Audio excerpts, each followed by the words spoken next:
Bonjour, chères exploratrices et explorateurs de conscience. La vidéo d'aujourd'hui part de quelque chose que j'ai entendu dans la commune où j'habite. J'ai entendu quelqu'un à propos des élections municipales bientôt à venir dire que la campagne était lancée, hein, qu'elle était bien lancée parce que voilà, il y a des attaques qui commençaient à arriver.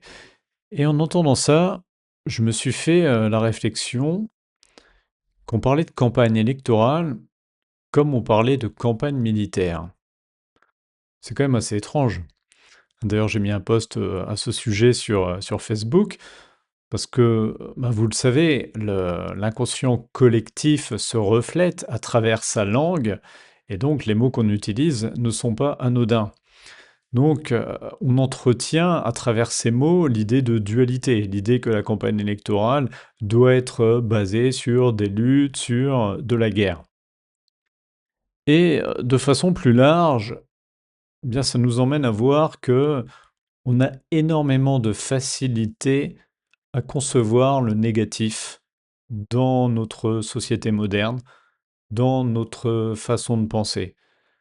Si vous regardez, encore une fois, pour vous rendre compte un petit peu de ce que ça pourrait être, si vous observez les sociétés primitives, elles sont plus en lien avec la nature, avec leur environnement. Elles sont plus en lien aussi, les unes, enfin les personnes les unes avec les autres, et avec peut-être aussi d'autres tribus, mais en tout cas, voilà, alors qu'elles ne sont pas connectées au sens technologique du terme, mais elles sont beaucoup plus connectées. Chaque personne, en fait, est beaucoup plus connectée à ce qui l'entoure. Hein. Les gens communiquent, les gens sont dans le partage, il y a de la transmission. Eh bien, ces personnes-là, elles sont plus en harmonie avec leur environnement. Il y a quelque chose qui est plus tranquille en elles, qui est plus apaisé, et évidemment, c'est pas du tout le cas dans nos sociétés modernes où les gens sont stressés, les gens courent, les gens multiplient les obligations. On ne perçoit pas du tout les choses de la même façon. Pour nos ancêtres, on pourrait dire que la vie est un cadeau. Ils sont en reliance en permanence au vivant, au monde qui les entoure. Alors que pour l'homme moderne, finalement, la vie tend à devenir un fardeau, quelque chose de pesant. Il y a une lutte constante. Il faut toujours régler des problèmes. Eh bien, vous voyez, dans cette logique, il est très facile de s'imaginer le pire. Il est très facile d'imaginer les problèmes. Il est très facile d'imaginer que les choses vont mal tourner. Il est très facile d'imaginer la violence plutôt que la paix. On peut croire facilement qu'il y ait de la violence dans la société. C'est beaucoup plus difficile de croire qu'on peut avoir un monde en paix. On peut croire à la limite qu'on peut aider les pauvres, hein, par exemple avec certaines actions comme les Restos du Cœur ou en donnant de temps en temps à un SDF de notre quartier, mais il est beaucoup plus difficile de croire qu'on peut éradiquer la pauvreté. En fait, il est beaucoup plus facile pour nous de croire à un état de maladie qu'à un état de santé. D'ailleurs, on voit bien, aujourd'hui, il est devenu normal d'avoir des soucis de santé à droite, à gauche, d'avoir des problèmes de santé chroniques, normal de prendre des médicaments pendant une grande partie de sa vie, alors que l'état naturel, c'est un état d'équilibre, un état d'homéostasie. Donc encore une fois, on s'est déconnecté de notre état naturel.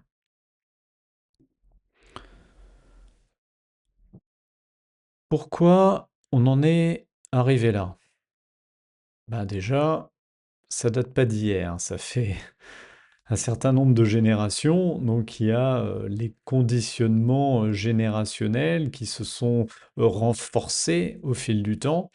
Si on prend une image, hein, j'ai déjà comparé le mental à un ordinateur, eh bien, vous avez peut-être déjà fait cette expérience quand vous achetez un nouvel appareil, un nouvel ordinateur, un nouveau téléphone, et vous le connectez en Bluetooth à l'ancien, et automatiquement, il va récupérer les données de l'ancien modèle. Donc, ce qu'on pourrait appeler le corps, le côté matériel extérieur est différent. Vous avez un nouvel ordinateur ou un nouveau téléphone qui a sans doute plus de capacité que l'ancien, mais quand vous l'ouvrez, quand vous l'utilisez, vous retrouvez exactement les mêmes choses qu'il y avait sur votre ancien appareil, puisque vous avez fait un transfert de données très facilement. Donc il y a une imprégnation des anciennes données sur le nouvel appareil.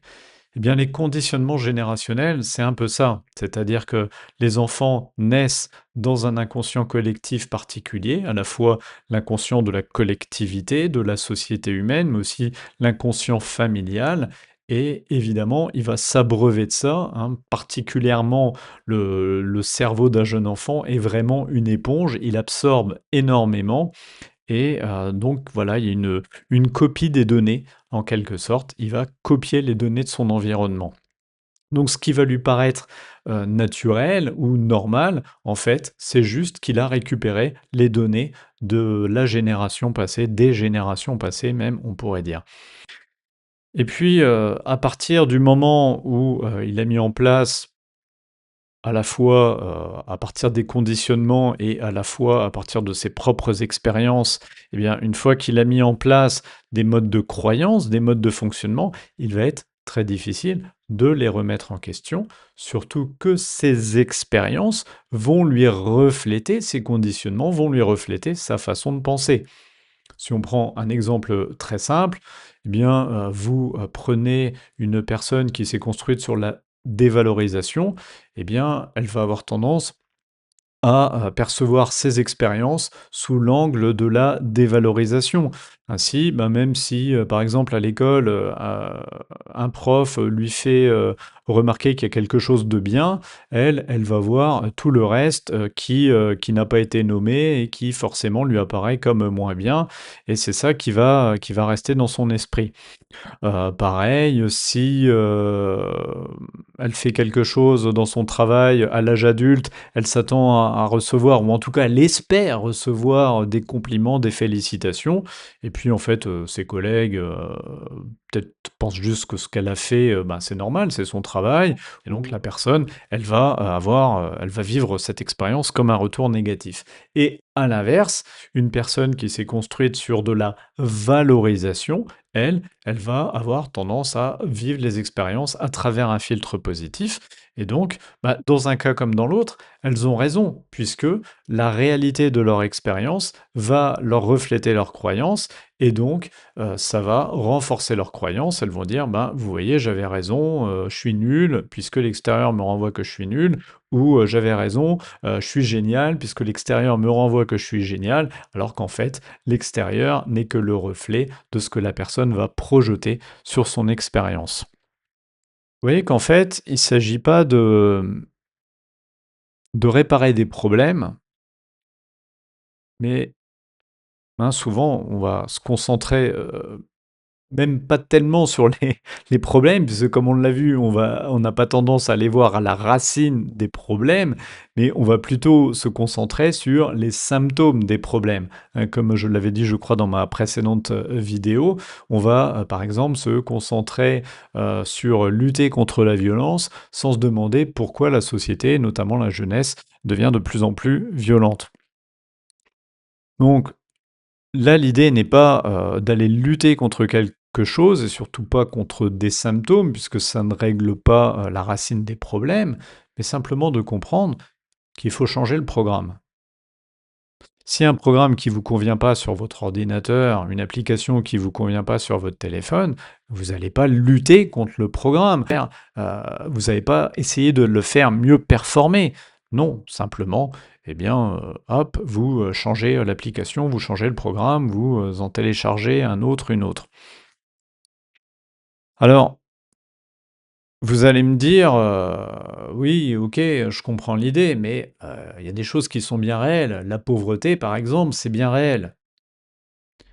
Oui, elle est réelle, mais elle est une conséquence de nos croyances et de la façon dont on a choisi de fonctionner en tant qu'environnement. Vous savez bien, notre monde, bah, il y a tout ce qu'il faut. Regardez le gaspillage, on en a déjà parlé, regardez le gaspillage qu'il y a chaque jour dans nos sociétés. Si, au lieu de jeter la nourriture des supermarchés, des restaurants, à la poubelle, on les donnait, à des gens, bah, ils auraient plus faim. Il y a des milliers de logements qui sont inoccupés. On a aussi des moyens pour, faire de nouveaux logements. Et le problème, vous voyez, vous pouvez avoir un SDF qui va mourir de faim devant une vitrine qui est remplie de nourriture. Pourquoi? Ben parce qu'il lui manque un morceau de papier. En fait, maintenant, il n'y a même plus besoin de morceaux de papier. On va passer par des transferts d'argent virtuels. Il lui manque ce truc magique qu'on appelle l'argent et qui fait qu'il n'a pas le droit d'accéder à de la nourriture, qu'il n'a pas le droit d'accéder à un logement, etc. Dans la réalité, il n'y a pas de manque. Il y a tout ce qu'il faut pour tout le monde. Simplement, on a créé un système qui génère le manque. Et ce système, eh bien, repose sur notre conception du monde et donc, évidemment, sur nos croyances. Donc, vous voyez, il s'agit vraiment de changer le programme, il s'agit de changer nos paradigmes. Comment vous faites ça au quotidien dans votre vie? Eh bien, regardez toutes ces croyances limitantes que vous entretenez, du type la vie est dure. Ah, je peux pas me permettre ça. Oh, mais de toute façon, voilà, je me sens jamais bien. Ah, de toute façon, j'aurai toujours des douleurs. En plus, le temps passe, je prends de l'âge, donc forcément, je peux avoir que des douleurs en plus. Regardez toutes les croyances et puis sur vous-même, sur vos capacités. Ah, mais de toute façon, ça, j'ai jamais réussi, j'y arriverai jamais. Oh, moi, de toute façon, je suis trop bête. Oh, oui, regardez toutes les croyances négatives que vous entretenez sur vous-même et sur la vie. Ce ne sont que des croyances. Et encore une fois, peut-être on en reparlera plus en détail par la suite, mais maintenant on a une chance énorme dans notre société moderne, c'est que maintenant on a des preuves. Il ne s'agit pas de pensées magiques. Il y a des recherches, que ce soit au niveau des neurosciences ou au niveau de la physique quantique, qui nous montrent de plus en plus clairement que nos perceptions ne sont pas passives, elles sont actives. En fonction de ce qu'on s'attend à percevoir, d'après nos croyances profondes, d'après nos intentions profondes, eh bien, on va influencer notre rapport au monde, notre expérience au monde. On va avoir un feedback différent qui va ne faire que renforcer les croyances qu'on avait déjà. Donc c'est fondamental parce que la société, c'est l'amalgame de l'ensemble de nos croyances. Nous nourrissons en permanence l'inconscient collectif, hein, il y a un transfert de données entre l'inconscient collectif et nous-mêmes, un peu comme votre ordinateur. À la fois, il y a ce que vous mettez individuellement sur votre ordinateur. Par exemple, vous faites du traitement de texte, vous enregistrez un texte sur votre ordinateur, mais il y a aussi tout ce qu'en arrière-plan, votre ordinateur échange comme information avec le réseau, avec Internet. En permanence, il y a des mises à jour qui se font, il reçoit des données, il envoie des choses, etc., etc. Donc il y a un flux constant. Donc faites attention, soyez vigilants. Quelles sont les croyances que vous récupérez de votre environnement, que vous avez récupérées de votre environnement et auxquelles vous attachez encore de l'importance? Vous croyez que c'est vrai alors que ça n'a aucune réalité, c'est juste un paradigme, c'est juste un positionnement. Une croyance, c'est des pensées que vous avez répétées et qui se sont ancrées en vous. Et très souvent, elles se sont ancrées en vous, en tout cas les racines de vos croyances reposent sur ce qui a été ancré pendant votre enfance, donc ça vous paraît naturel, ça vous paraît normal. Mais il n'y a rien de normal à croire, avoir une vision négative du monde. Si vous vous êtes construit sur l'idée du verre à moitié vide, eh ben, toutes les croyances que vous allez construire par la suite dans votre vie, dans tous les domaines, vont reposer sur cette base du verre à moitié vide. C'est là votre responsabilité en tant qu'être humain conscient et créateur. Avec quoi vous nourrissez votre esprit et donc à partir de là, qu'est-ce que vous allez projeter sur le monde? Ça a un impact énorme sur vous, mais également sur vos proches, sur ce que vous amenez dans l'inconscient collectif. Plus on va être nombreux et plus rapidement on va ancrer de nouveaux paradigmes, on va ancrer de nouvelles croyances constructives qui vont dans le sens de ce qu'on veut voir émerger dans le monde, plus vite le monde il va changer dans la bonne direction. Qu'est-ce que vous voulez comme monde? Ne dites pas c'est pas possible un monde en paix. Ne dites pas c'est pas possible un monde sans violence, sans pauvreté. Non, qu'est-ce que vous voulez? Encore une fois, si on a été capable de créer les choses les plus incroyables dans un sens abject, dans un sens négatif, regardez tout ce qui a été, ce qui s'est passé sur Terre, rien que ce dernier siècle en termes d'horreur. Et regardez actuellement là, ce qui est révélé à travers l'affaire Epstein, si on a été capable de créer les choses les plus négatives dans le monde, alors que ça paraît inimaginable, ça paraît inconcevable, et pourtant on l'a fait. En tant que société humaine, on l'a fait. Eh bien, il est beaucoup plus facile de créer quelque chose qui est en harmonie avec la nature, c'est-à-dire qui fonctionne dans le rythme naturel. Et encore une fois, ce qui est naturel, c'est l'état d'équilibre, l'état d'homéostasie. Votre corps en permanence, il maintient l'équilibre, il maintient son pH, il maintient sa température corporelle. C'est ça la vie. La vie, c'est l'équilibre. Et on pourrait dire que c'est le surdéveloppement de notre mental ego qui nous a amenés à rompre l'équilibre. Hein, c'est l'arbre de la connaissance, on a croqué la pomme du mental ego, on s'est mis à intellectualiser, à analyser les choses, donc à penser les choses plutôt qu'à être dans le flux de la vie, et à partir de là, on a créé la discorde, la disharmonie, le chaos. L'équilibre, c'est ce qui est naturel. L'abondance, c'est ce qui est naturel. D'ailleurs, même dans l'agriculture, là on parle beaucoup d'agriculture en ce moment, il y a beaucoup de gens qui se sont mis à la permaculture et se sont aperçus que quand on laissait le sol tranquille, quand on laissait la nature tranquille, on obtenait des rendements incroyables. La nature est abondance pour tous. Regardez nos ancêtres, il y avait des arbres fruitiers, il y avait à manger partout, il suffisait de tendre la main, hop, on prenait une pomme, on prenait quelque chose. Heu, Maintenant, vous voyez, quand, des fois en ville, vous avez ou dans un village, il y a un arbre avec des fruits, personne n'ose se servir, comme si c'était bizarre. Non, c'est la norme.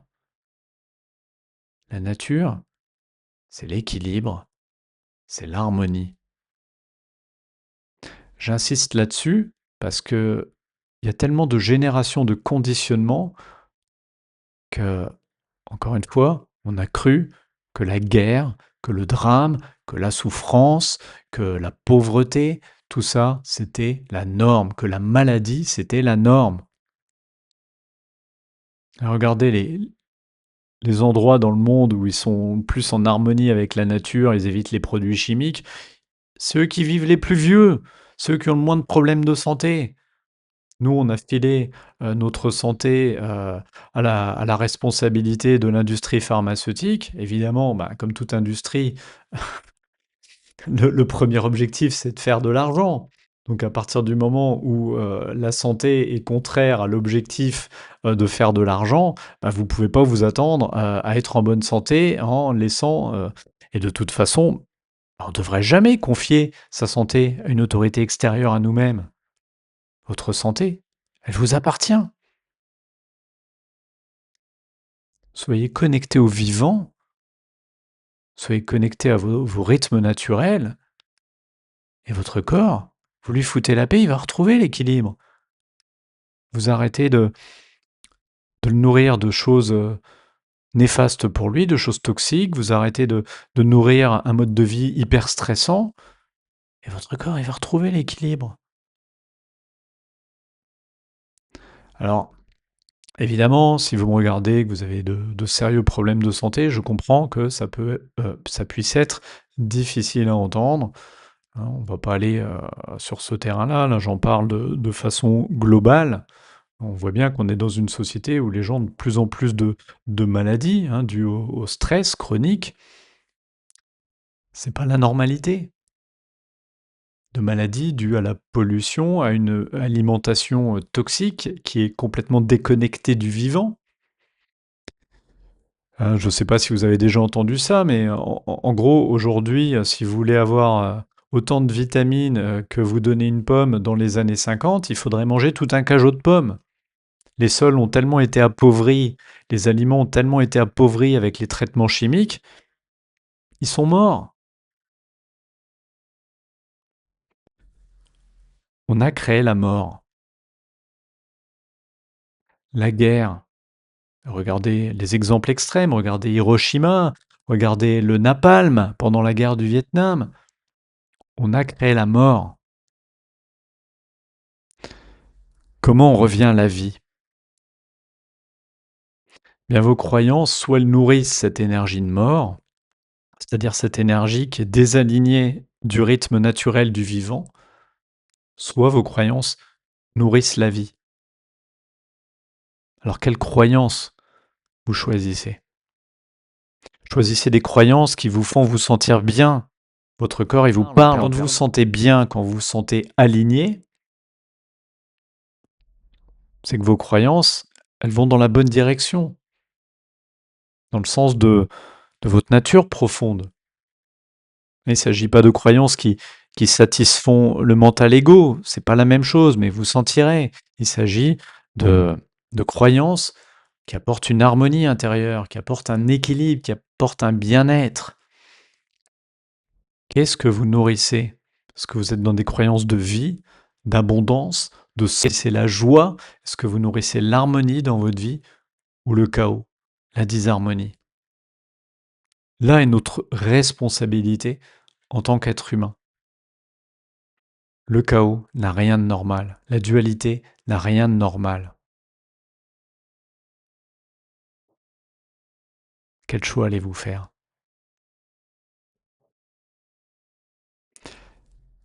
Voilà, eh bien, écoutez, j'aimerais bien lire vos commentaires si vous en avez, vos retours, vos remarques. Je vous dis à très vite.